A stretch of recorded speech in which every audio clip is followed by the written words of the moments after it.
Welcome to the Deep Dive. Our insights today are provided by Thomas Allgaier and Frennis, based on the most relevant posts on LinkedIn about future mobility and market evolution in calendar weeks 27 and 28.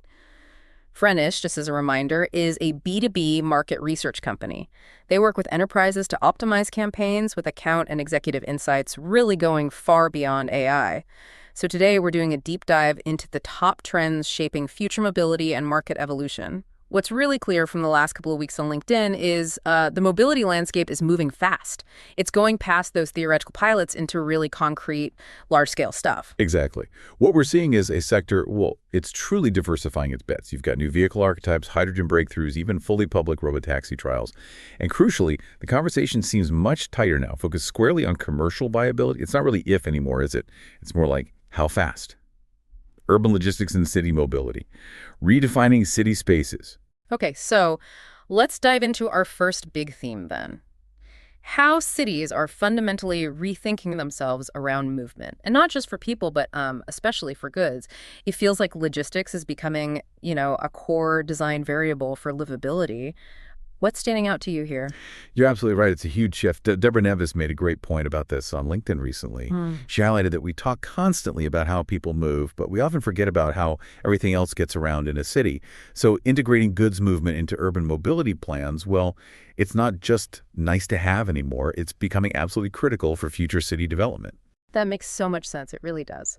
And, well, with that, the debates around parking, curb space, congestion, they're intensifying, aren't they? We're seeing these data-driven platforms like Appiway, Dan Hubert shared something on that, gaining real traction. And studies from places like Germany and India, Adrian Schmidt discussed this, they're really exposing the true costs, the hidden costs of car-centric planning. He even pointed out how some Western transport systems kind of failed in India because of these systemic design issues. It really forces us to ask that question. Yeah. What happens when cars just, overwhelm a city?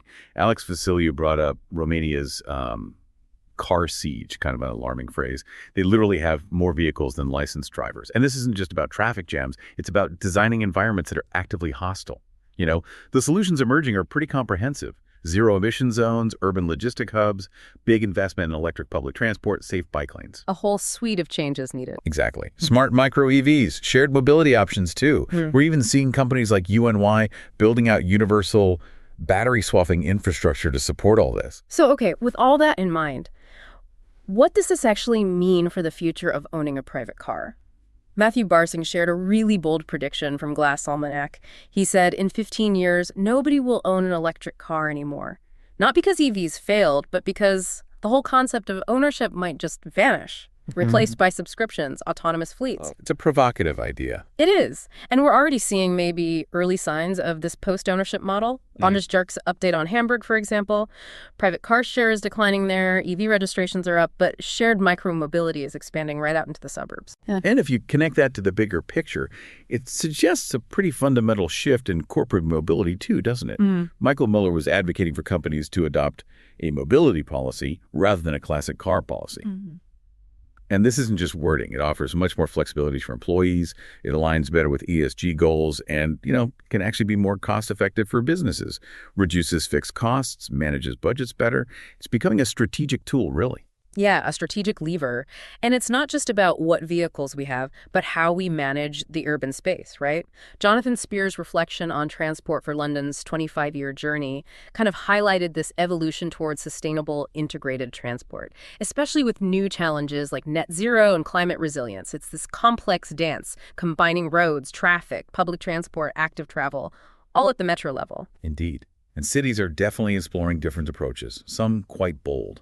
Russell King shared insights from what sounded like a leaked TfL document. It proposed pretty anti-car policies, expanding controlled parking zones, hiking permit costs, reallocating parking and traffic lanes. The goal is ambitious. Reduce pollution, cut emissions, aiming for 80% of trips while walking, cycling, or public transport by 2041. It kind of suggests that maybe cities need some sticks alongside the carrots to really get that mode shift happening. Sticks and carrots. But then you have voices like Robert Joseph Martin pushing back hard against building more car infrastructure at all. He basically debunked the myth that more roads or parking reduces congestion, and he emphasized the staggering costs. I think he cited an underground parking space in Copenhagen costing, what, between 1.5 and 1.7 million Danish kroner. That's roughly 200,000 to 230,000 euros. Wow. Yeah, it highlights not just the expense, but how cities get locked into maintaining car dependence, even when maybe other solutions are more sustainable. Exactly. And the conversation around the types of urban vehicles is also changing, moving to smaller formats. Yeah. Alexander Close highlighted the rise of these L7E microcars, light electrics under 450 kilograms, capped at 90 kilometers. He argues they're really all you need in cities.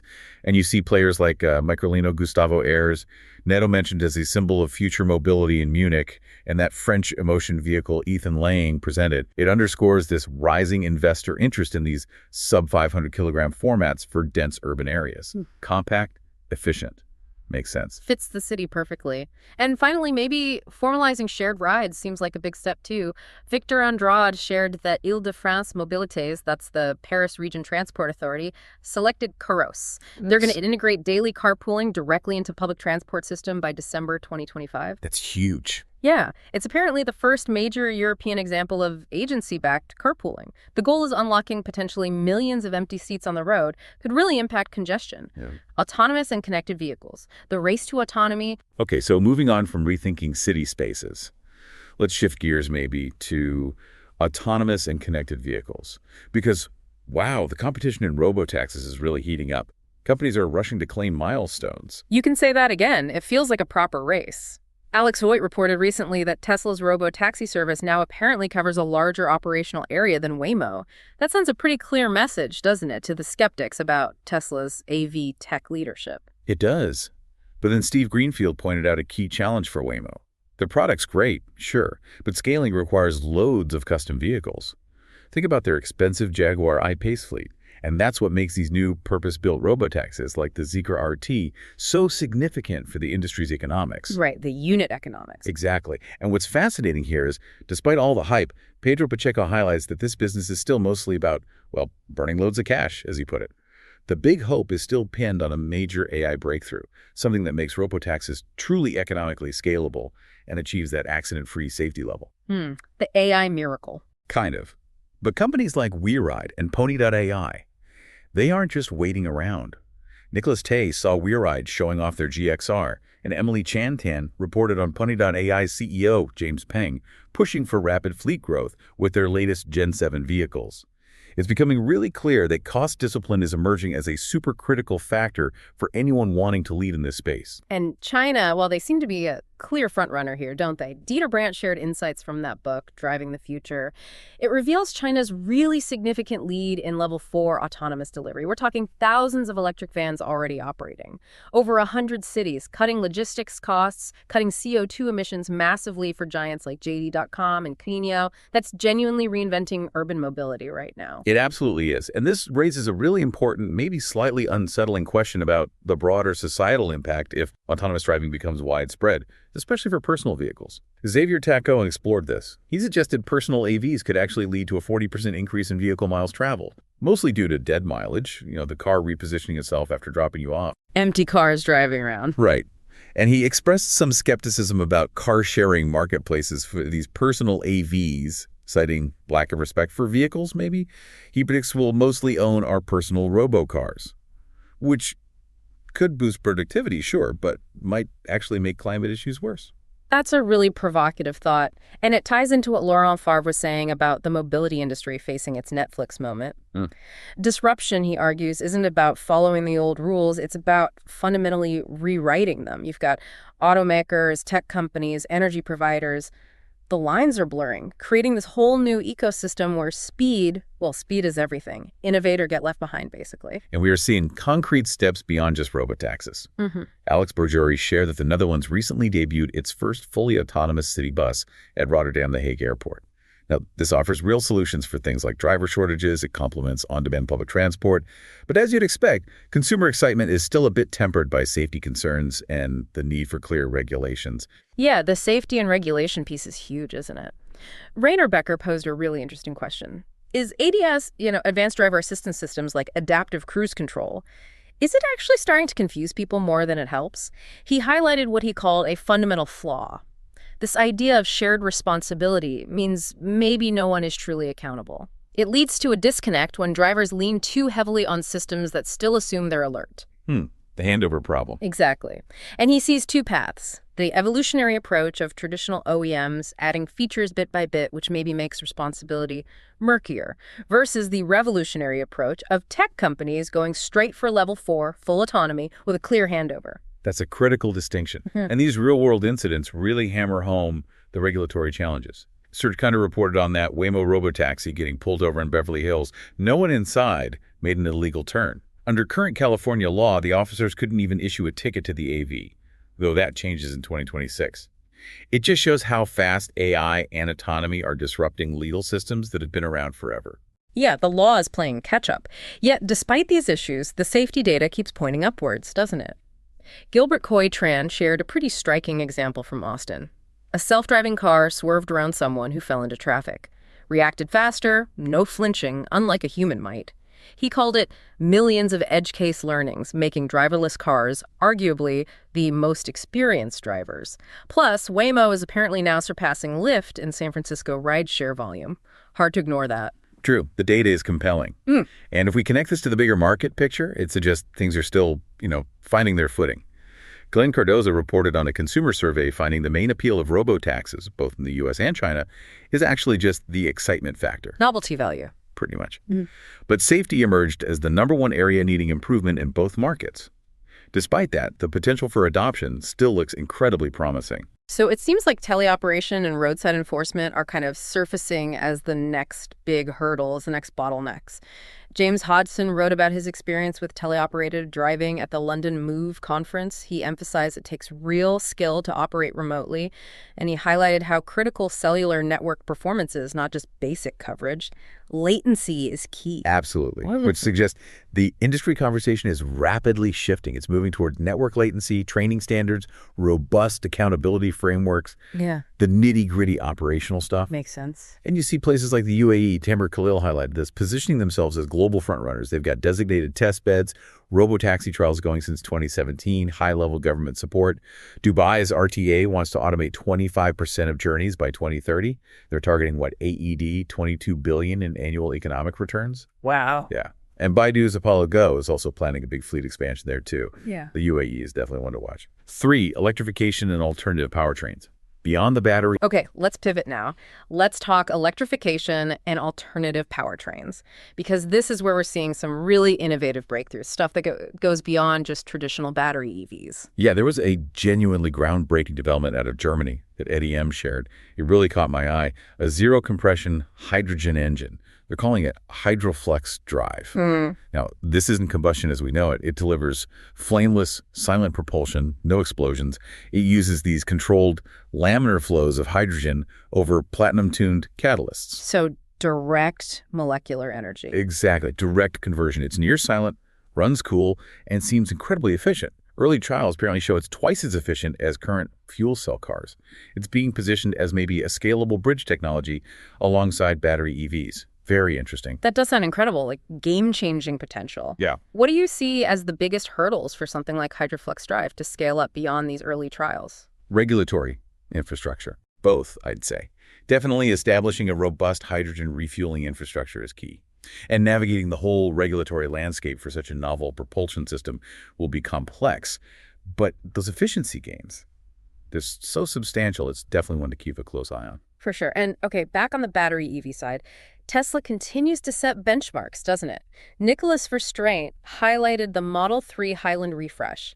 Outstanding efficiency, just 13.2 kilowatt-hours per 100 kilometers, apparently, plus serious range and that continued price-performance leadership in the mid-range segment. It's becoming a real go-to for corporate fleets because the total cost of ownership is just so low. Which then raises that important question about scaling globally, especially in emerging markets, right? Arnab Wangakala's project, building an electric Bajaj prototype in Tanzania, is such a cool example. It really showcases how low-cost electrification is being experimented with, innovated locally, a real push for clean transport in very different environments. That local innovation is key. And supporting that kind of thing needs capital, of course. Dimitris Kianis reported that FlexThis, which is a fast-growing Greek e-mobility marketplace, just secured 100,000 euros in funding. Now, that might sound modest, but I think it underscores a critical shift. The future isn't just giant tech firms. It's also about connecting fragmented local markets with these agile digital platforms that aggregate demand. Yeah, the platform play. Exactly. Flex, this helps suppliers list everything from bikes to microcars, and now they're expanding across Europe, planning AI integrations. It shows the power of these niche aggregators. IP. Micromobility and lightweight vehicles. Small solutions, big impact. Okay, next up, let's dive into micromobility and lightweight vehicles. These are increasingly seen as, well, pretty pivotal for dense urban cores. Yeah, and this is where some interesting shifts in focus are happening. We mentioned those L70 microcars earlier, like Microlino's Pod, the French Emotion vehicle. Alexander Close really highlighted that rising investor attention in these sub-500-kilogram formats. They're just designed specifically for city life, easy parking, smaller footprint. Makes sense. But it's not just about tiny cars, is it? It's about rethinking personal transport more broadly. Sarah Stace showed how families are really embracing cargo bikes, using them to go car-free or car-light for daily groceries, beach trips, you name it. These bikes are genuinely transforming daily routines, promoting active transport, sustainability. It's a lifestyle shift. Absolutely. And Marcus Papke shared Reese Miller's Eurobike preview. They're positioning premium e-bikes not just as transport, but as a real lifestyle alternative to cars. Emphasis on innovation, sustainability, quality engineering. Which leads nicely into the economics of shared micromobility.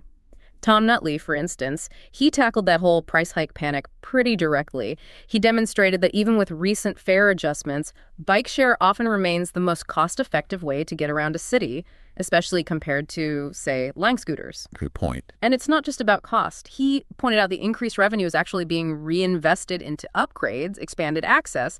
That's a positive sign for the sector's health, isn't it? Definitely. And micromobility's reach is clearly expanding beyond just the downtown core. Jonas Skjold shared data showing shared micromobility is increasingly serving suburban areas now.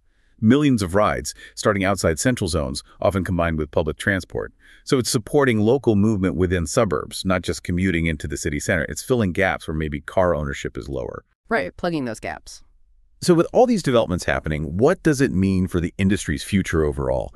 Preben Joel-Jones had this fireside chat with Maxime Romain, co-founder of TearDot at Micromobility Europe. Apparently, they discussed a slow growth strategy that actually led to DOT acquiring a larger company. The whole conversation conveyed this sense of hope for the industry, like maybe we've passed the bottom for shared micromobility and now it's time to build. Yeah, a cautious optimism, perhaps. And that optimism, I think, is built squarely on integration. Scott Shepard from EIT Urban Mobility highlighted their Mind the Gap spotlight. It focuses on micromobility as the connective tissue of urban mobility. It thrives when it links effectively with existing transit systems. The goal is designing frictionless, multimodal journeys, strengthening public transport by closing those first and last mile gaps. That integration piece is key. V, advanced air and maritime mobility, taking to the skies and water. Okay, let's look up now. Advanced air and maritime mobility. Because this is where the future really starts to feel a bit like science fiction becoming reality. It does, doesn't it? What's promising here is that eVTOL programs seem to be staying firmly on track. Ronnie Platt shared that companies like AR are actually reaching the delivery phase for ultralight personal eVTOLs and cargo aircraft. They're scaling up quickly.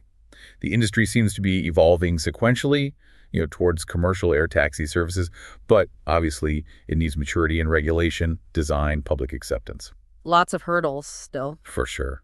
Gary Vermaak noted that urban air mobility is projected to hit, $280 billion in revenue by 2045? Though he did raise a valid point.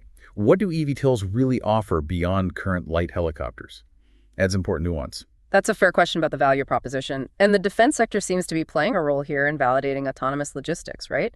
Manal Habib announced that Mightyfly successfully completed a U.S. Air Force demo for automated cargo drones. That marks a pretty big step towards their commercial entry. Yet, defense validation is often a precursor. But this raises the critical question about the supporting infrastructure needed for these new forms of air mobility. Borja Blanc Fedez de Oroyab highlighted how Saudi Arabia's aviation authority, GACA, is proactively upgrading its navigation systems specifically to accommodate urban air mobility corridors. It really positions the Gulf as an early adopter, a proving ground for these innovative air operations. It's all part of their Vision 2030 plan. They're certainly investing heavily, but integrating these new aircraft isn't without challenges, obviously. David Eisen reported on a study identifying novel human factors challenges, serious safety hazards associated with battery-powered eVTOLs. Pilots are facing unfamiliar interfaces, unpredictable effects of weather on battery performance, and these high-risk failure modes like thermal runaway. That's the battery overheating risk, right? Scary stuff. Exactly. It just emphasizes the critical need for specialized training, redesigned cockpit displays, a whole new approach to pilot interaction. And finally, innovation isn't just in the air. We're seeing it on the water, too. Jerry Rasamny introduced electric hydrofoil boats. These things literally glide above the surface on underwater wings. Silent, no wake. Cool. Yeah, 100% electric, emission-free. They offer this fast, sustainable, honestly quite elegant way to move through cities built around water without clogging up the ruts. Ecosystem partnerships and capital flows, fueling the future. Okay, so to wrap things up, let's explore the really crucial role of ecosystem partnerships and capital flows. This is all about collaboration and, well, how the future mobility gets funded. Absolutely crucial. A great example, maybe slightly indirect, of that cross-industry convergence is the partnership Ericsson and Sony have on 5G-enabled media workflows. Praveen Garg highlighted this. Now, it's not directly mobility, but it shows how 5G and network APIs enhance efficiency, connectivity, things that are vital for all aspects of future mobility. Think real-time data for AVs. That connectivity backbone is essential. And it raises the important question of how we actually fund city-scale mobility solutions. Loredana Gavrilescu highlighted Iceberg Plus's Invest Accelerator. It specifically channels private funding into urban mobility solutions. And their approach sounds quite unique. It's about empowering teams to develop MVPs with real impact, but prioritizing a deep understanding of citizen needs over just, fancy algorithms. Human-centric design, basically. And the industry is really maturing its knowledge base, too, isn't it? Aligning policymakers, innovators through events, new formats. Alain Claudio Apostu described a customer-centric hackathon for urban mobility. Teams focused on understanding the problem first, before building, led to better solutions, apparently.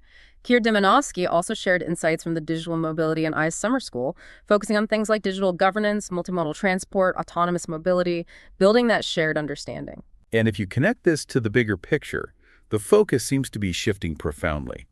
Guillermo Camphorn, he's got 8 years building MaaS infrastructure mobility as a service platforms. He argues many were solving the wrong problem. Yeah. They focused on beautiful app interfaces, not the robust digital backbone underneath, the infrastructure connecting operators, payments, data flows. Plumbing. This is, Yeah, exactly. He believes operators with the most connected backend will ultimately win, not just the ones with the prettiest apps. Makes sense. And Roy Yuta Lin shared insights from CUPUM 2025 on using GenAI for large-scale urban mobility simulation, extracting insights from citizen report data, leveraging new tech for planning. We've definitely seen a lot of this collaboration and knowledge sharing recently. Lars Christian Grudem shared highlights from Micromobility Europe and Movie. These events are driving the conversation around industry insights, regulations, networking, fostering that sense of hope for the industry, Raven Joel Jones mentioned. Kirsten Heinecke also discussed how Germany, specifically, needs to improve its mobility startup ecosystem, needs stronger funding, better framework conditions to really compete globally. Absolutely. And this entire transformation, we have to remember, has a profound societal dimension. It can't be overlooked. Hans-Peter Kleebinder and Georgina Laritz both highlighted the documentary A Human Ride. It explores personal perspectives on everyday mobility, sustainable development. Georgina Laritz put it so eloquently, mobility is a justice question, emphasizing that this transition only truly succeeds when all people, regardless of background, physical condition, when everyone is considered and included. That's such an important point. It really is. This isn't just about fancy tech. It's about fundamentally reshaping our communities and ensuring equitable access for everyone. If you enjoyed this deep dive, new episodes drop every 2 weeks, bringing you the most important nuggets of knowledge from the latest sources. You can also check out our other editions on electrification and battery technology, next-gen vehicle intelligence, and commercial fleet insights. As we consider all this rapid evolution we've discussed, it really makes you wonder, doesn't it? Will the cities of, say, 2040 be almost unrecognizable to us today, not just in their infrastructure, but in the very rhythm of daily life, if personal car ownership really does decline significantly? Something to think about. Thank you for joining us for this deep dive into future mobility and market evolution. Make sure you subscribe so you don't miss our next episode.